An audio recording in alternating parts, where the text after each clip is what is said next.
Miras tayo. Malamig yung aircon pero nawawala pag nalubak. Tapos bumabalik pag nalubak. Yan.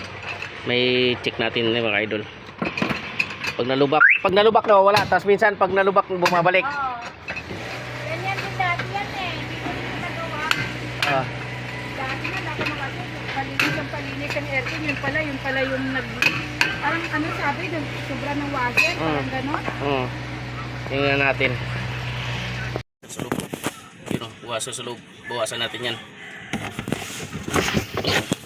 Kasi naglulus siya. Minsan gumagana, minsan hindi. Makapal ang washer. Dahil kumayod na siya, ibig sabihin, may ano siya. Pinawasher sa loob. Bawasan lang natin yan. Lahat ng sa magnetic type, pag naglulus na, kung sa na-check nyo na yung yan, washer yan. Na-check nyo na yung relay, boards naman, dito tayo sa washer.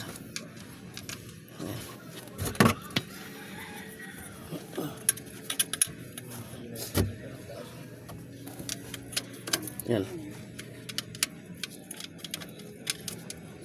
Yan, may idol. Pakita ko sa inyo anong washer. Sabihin mo kayo doon. Mayroon pang washer doon. Mahirap tanggalin eh. Mahirap tanggalin.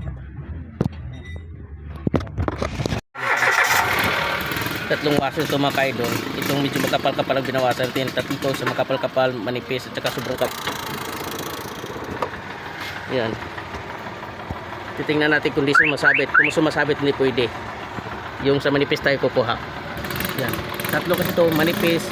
Tapos makapal-kapal tapos sobrang kapal. Tingnan natin. Automatic mata.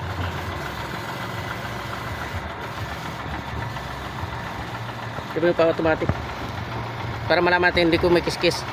Pag kung may kiskis hindi pwede.